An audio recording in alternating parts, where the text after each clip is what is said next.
scripture for redemption, we run as one. Hello everyone and welcome back. Oh, we have such an exciting story for you today.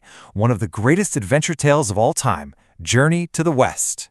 Now this is a huge story, absolutely packed with magic, monsters, and heroes. So if you're a fan of epic quests like this, you're going to want to hit that subscribe button right now so you don't miss a single part of the adventure.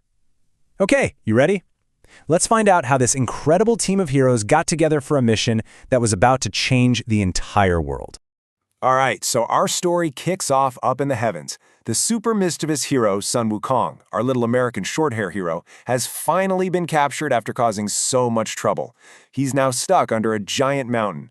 With peace finally back in heaven, the Buddha went back to his magnificent temple. But you know, even though everything was calm up there, the Buddha was worried. He looked down at the world where people live and he saw it was just full of problems. He saw people being greedy, fighting all the time, just not being very nice at all. He knew, deep down, they needed some help to learn how to be good and kind to one another. So the Buddha came up with this amazing plan. He had the perfect solution, 3 sets of really special sacred books. These books are called the Sutras, and they are filled with all the wisdom you could ever need to live in peace and happiness. But there was one little problem. These books were way over in the West. The Buddha announced his big idea to everyone. He needed a super courageous volunteer to travel all the way to the east, to the great Tang dynasty, find a person with a truly good heart, and then guide them on the long, super dangerous journey back west to get the books. I mean, what a huge job, right? So he asked, who is willing to go? And just then, a kind and graceful bodhisattva stepped forward. It was the wise and compassionate Guan Yin. She bowed to the Buddha and said, I will go. I'll travel to the east and find this worthy person. The Buddha was so happy. He knew Guan Yin was the perfect choice for this mission. Now, to help her out, the Buddha gave Guan Yin 5 magical treasures. First up, a beautiful, sparkly robe and a special staff with 9 jingly rings to keep the future travelers safe. And then, he gave her 3 identical golden collars, each with its own secret spell. These were for taming any powerful but maybe a little naughty disciples the traveler might find on the way. So with her mission and all these cool magical items, Guan Yin set off. But she knew that the person who goes on this journey, the pilgrim, couldn't do it alone. No way. They would need some powerful protectors. So as she traveled, she kept her eyes peeled for any potential heroes who could lend a hand.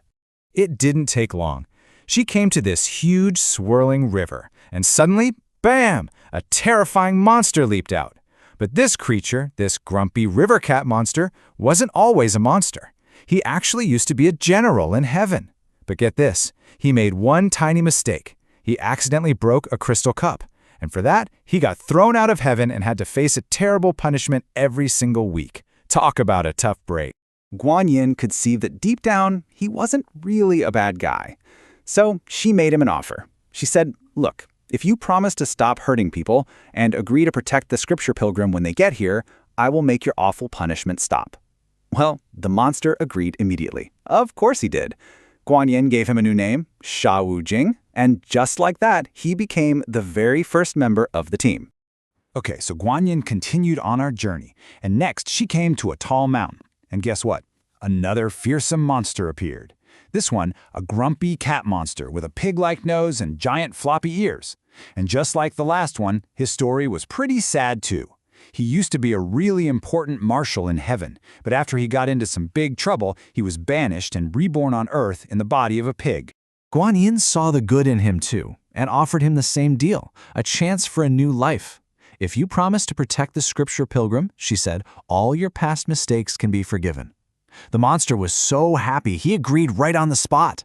Guan Yin gave him the name Zhu Wu Neng, and bam, team member number 2 was officially on board. And the team just kept getting bigger. Next, Guan Yin found a dragon prince who was in serious trouble for a mistake he made. She saved his life and gave him a super important job. He would transform into a strong white horse to carry the scripture pilgrim safely on their super long journey. So Guan Yin had found a protector for the water, a protector for the land, and even the transportation. But she still felt like someone was missing, the most important one. As she kept going, she saw this strange mountain up ahead. It was glowing with this weird, golden light. What could that be? As she got closer, the light got brighter and brighter, shining like 10,000 suns. Whoa! This was the Five Elements Mountain, the exact place the Buddha had trapped that powerful troublemaker all those years ago. A hero was about to be found. As Guanyin was looking at the mountain, this huge, booming voice echoed from deep inside the rocks. It said, "Who's up there? Who's talking about me?"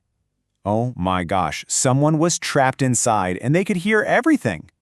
And there he was, pinned in a crack in the rocks, unable to move anything but his head and arms. It was Sun Wukong himself, the great sage equal to heaven. And get this, he had been trapped under that mountain for over 500 years. Can you even imagine?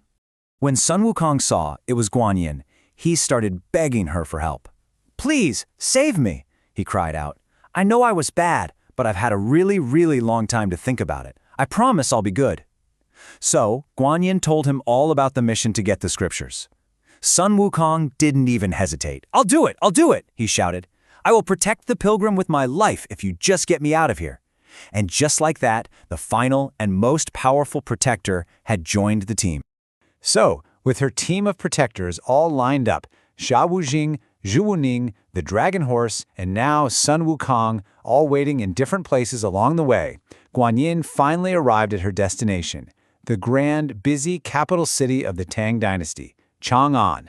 Her quest was almost finished. Okay, so let's recap. The protectors are ready. The magical treasures are ready. The mission is all set. But the most important piece of the puzzle is still missing. In this giant city, full of millions and millions of people, how on earth is Guanyin going to find the one pure-hearted, brave, and worthy person to lead this epic quest to the West? Well, we're going to have to find that out in our next story. If you love this part of the adventure, please subscribe and ring that little notification bell so you'll be the first to know when the next chapter drops. We absolutely love reading your comments. Seriously, your encouragement is what keeps us telling these amazing stories. Thanks so much for joining us, and we'll see you next time.